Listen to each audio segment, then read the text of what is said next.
Buenos días mis amigos, les estoy haciendo el primer videito. Les había comentado en Face que iba a comenzar a hacer videos para hablar de temas de salud. Vamos a hablar de un primer tema que fue el que escogí por su prevalencia e incidencia en la población. La hipertensión arterial es una de las cosas que más afecta a las personas y que casi siempre está maltratada o las personas ni siquiera la tratan sin saber el riesgo que corre. Por eso hoy vamos a hablar de hipertensión arterial, por sus siglas en español, HTA.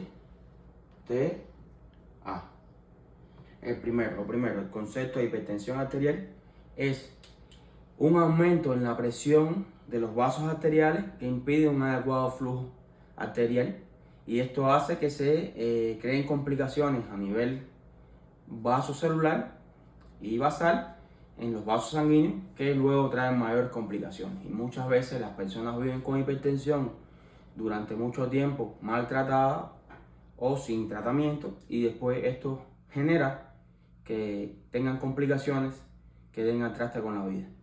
Muchas veces las personas dicen: fulano fue hipertenso durante toda su vida y no lo mató la hipertensión, lo mató una enfermedad cerebrovascular, sin saber que esa enfermedad cerebrovascular lo que la llevó a tenerla fue sencillamente su hipertensión arterial. La hipertensión arterial, vamos a hacernos la idea, esto es un vaso sanguíneo arterial. La capa muscular del vaso sanguíneo se pone rígida, se pone tensa y disminuye, ¿sí? Hace una mayor resistencia al libre flujo de sangre por el interior del vaso sanguíneo, y esto hace que nuestro corazón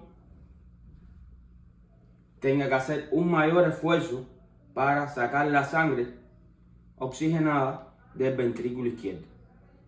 De esta forma, con el paso de los años, se va generando en el interior de esos vasos sanguíneos, con otros factores de riesgo que hablaremos en otras ocasiones, como la dislipidemia, como la diabetes, se van generando placas de ateroma en el interior del vaso sanguíneo, que es lo que se llama aterosclerosis. La aterosclerosis, que la gente siempre tiene la costumbre de pensar que son que las personas tienen trastornos psiquiátricos y son personas ateroscleróticas. Bueno, la aterosclerosis no es más que el depósito de placas de ateroma en el interior de los vasos sanguíneos, disminuyendo el flujo sanguíneo a todos los órganos y tejidos celulares. Ahora, ¿qué pasa? Cuando hay hipertensión por mucho tiempo asociada a otros factores de riesgo, se van causando complicaciones, de las cuales hablaremos en otros videos futuros, para que ustedes puedan saber cuáles son las complicaciones fundamentales. Entonces, básicamente hablando, decimos que la hipertensión arterial es una enfermedad que casi siempre es de origen idiopático.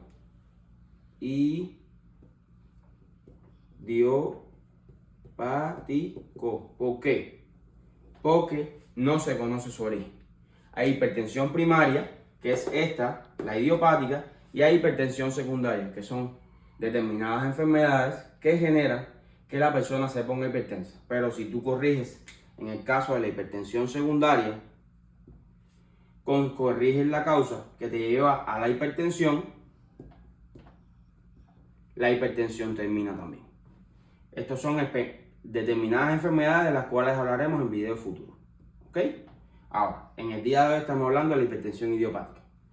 En el caso de la hipertensión idiopática, lo que se hace es tratar la hipertensión con medicamentos antihipertensivos que hacen que esta presión aumentada en los vasos sanguíneos, sobre todo arterial, disminuya con tratamiento médico. ¿Ok? Muchas personas invocan causas heredofamiliares para la presencia de hipertensión, y es real. Casi siempre las personas, cuando tienen antecedentes familiares de hipertensión, pueden debutar con hipertensión. Las edades usuales en que se debuta con la hipertensión suelen ser muy fluctuantes, pero usualmente se debuta con hipertensión entre los 25 y los 35 años de edad. Cuando, una vez que se hace un diagnóstico, una primera toma de tensión arterial, en la cual la tensión arterial está por encima es mayor de 140/90, ¿ok? Que ya se considera que son cifras de tensión arterial elevadas, entonces lo que se debe hacer es lo siguiente, que es de lo que vamos a hablar. Ese paciente no se determina como hipertenso aún, porque hay que hacerle la determinación de su tensión arterial durante toda una semana. Eso se hace con un medio que es muy inocuo, que es un tensiograma. Una hoja de papel en la cual se hace un registro de las cifras de tensión arterial durante una semana. ¿Ok? Entonces, debe ser tomar la tensión arterial no solamente en el momento que la persona se sienta mal, se debe tomar la tensión arterial en momentos indistintos del día. Por ejemplo, 8 de la mañana, aunque la persona se sienta bien, le dio un valor de 135/83. ¿Ok? El segundo día, esto fue el primer día.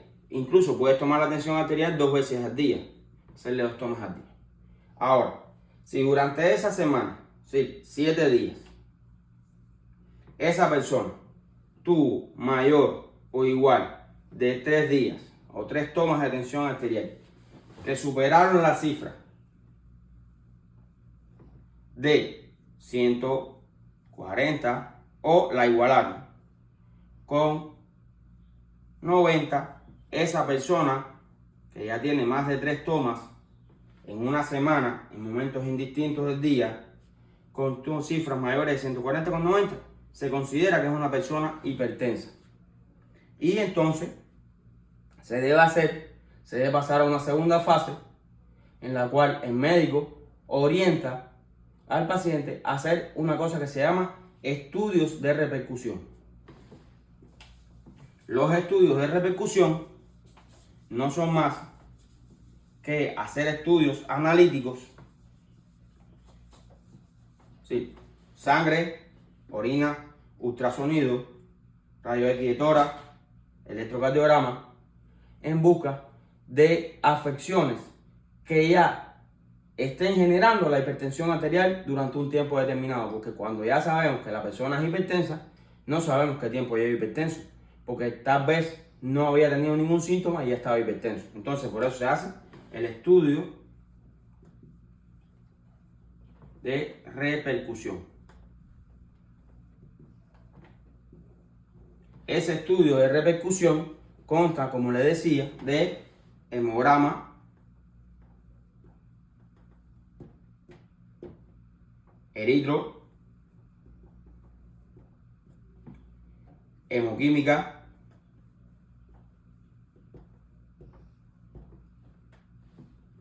en esta hemoquímica están los estudios de función renal, hepática y metabólicos. Estos estudios metabólicos buscan los lípidos fundamentalmente para saber que los triglicéridos, en este caso, y el colesterol están bien, porque son otros 2 factores de riesgo que pueden empeorar el pronóstico de la hipertensión en este caso. Lo otro que lleva es un rayo X de tórax posterior o anterior a distancia de telecardiograma, porque lo que vamos a buscar es si hay un aumento de la silueta cardíaca en ese rayo X que nos haga sospechar que el paciente esté teniendo ya signos de insuficiencia cardíaca o de daño cardiovascular en este caso, por el esfuerzo que tiene que hacer el corazón. Lo otro que lleva es un electrocardiograma,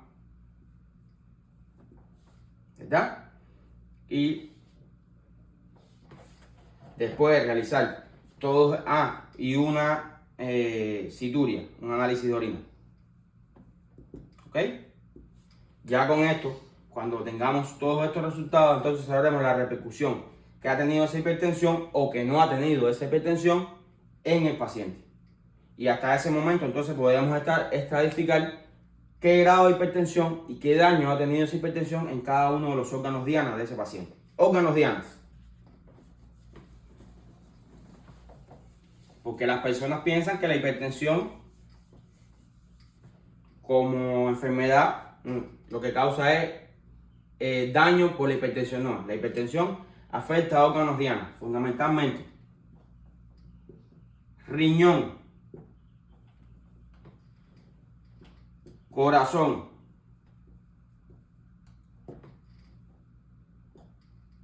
cerebro y los vasos sanguíneos de la retina, que es donde se ve la retinopatía hipertensiva. Por eso hay que hacer en un estudio también que se me olvidó mencionarlo anteriormente, que es el fondo de ojo, para determinar el grado de retinopatía hipertensiva que tienen esos pacientes. Ahora, en el riñón, una de las principales causas de insuficiencia renal en sus diferentes estadios es la hipertensión de larga data sin tratamiento. Por eso es tan importante saber que el riñón no está afectado. En el corazón, por el esfuerzo que tiene que hacer la bomba para sacar del ventrículo izquierdo con una mayor presión al flujo, generalmente hacen insuficiencias cardíacas. ¿Ok? Insuficiencias cardíacas congestivas que casi siempre son de izquierda, insuficiencia cardíaca izquierda, por eso hay que verlo. En el caso del cerebro, ese daño por esa disminución del flujo puede provocar enfermedades cerebrovasculares o una demencia vascular en pacientes que llevan mucho tiempo con una hipertensión descompensada. Y en el caso de la retina, como les decía, la retinopatía hipertensiva, que son las causas principales.